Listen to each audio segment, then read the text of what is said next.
대한민국 국민 모두가 승리하는 그날까지.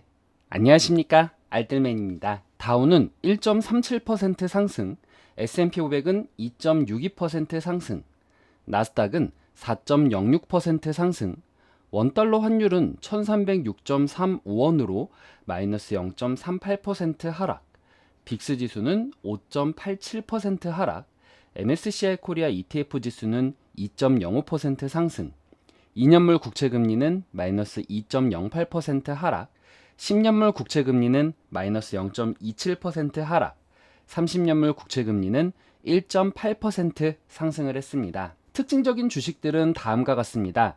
치폴레 멕시칸 그릴은 2분기 영업이익 대부분이 인플레이션을 상쇄하기 위한 가격 인상으로 인해서 개선이 되었으며 8월 또 다른 증가가 있을 것이다 라고 하면서 UBS가 매수로 등급을 재확인하며 14.7% 상승을 했습니다.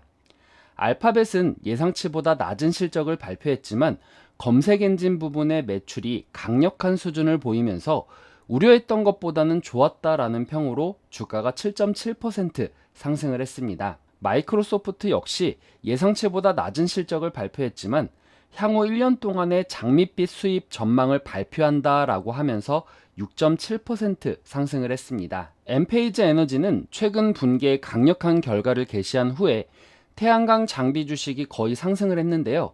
천연가스 가격이 급등하면서 유럽의 강력한 성장이 결과를 도왔다라고 언급을 하면서 18% 상승을 했습니다.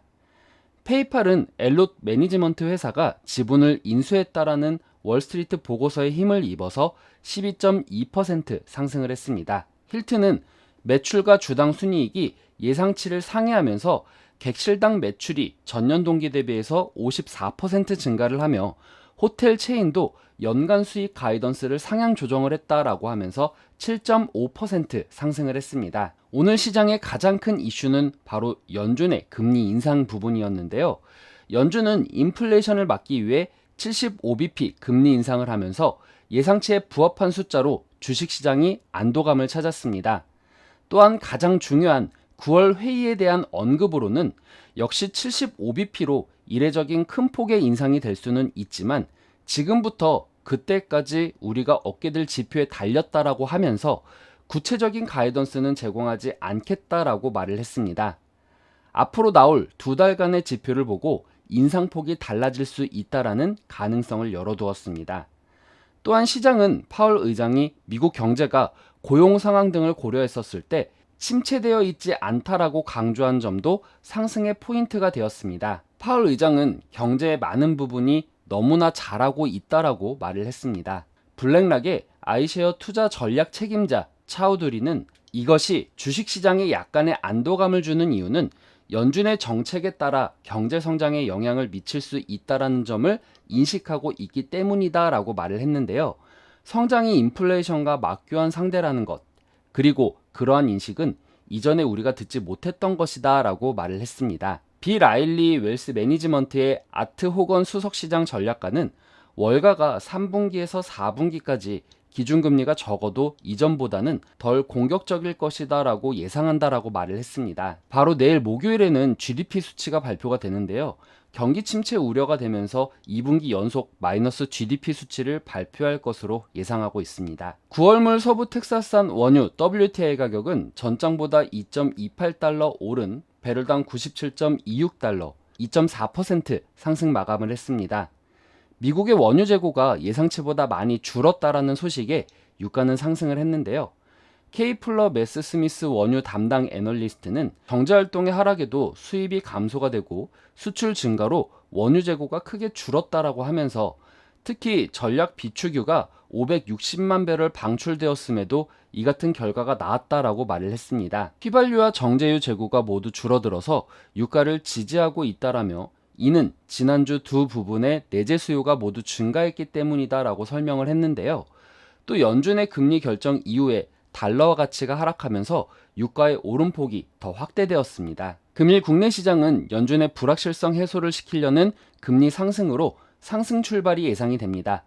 아울러 기업들의 실적이 예상치를 하회하고 있는 부분도 있지만 주가가 너무 떨어진 부분과 경기 위축으로 인해서 컨센서스가 워낙 낮게 잡혀진 부분이 있기 때문에 실적의 어느 부분이 긍정적으로 나와도 반응을 하는 모습을 보여주고 있기 때문에 국내 기업들의 실적도 긍정적인 부분이 나온다라고 하면은 주목을 받지 않을까 생각이 됩니다. 75bp라는 큰 금리 인상으로 인해 경제 타격이 갈 수 있는 부분이 분명히 있겠지만 이러한 결과가 있고 나서 2년물 국채금리와 30년물 국채금리의 간격이 조금은 벌어졌습니다. 시장이 인플레이션을 잡기 위한 일환으로 10년은 더 어려워질 수 있겠지만 장기적인 30년으로 보면 긍정적일 수 있겠다라는 시장의 심리를 잘 반영한 부분이라고 생각을 합니다.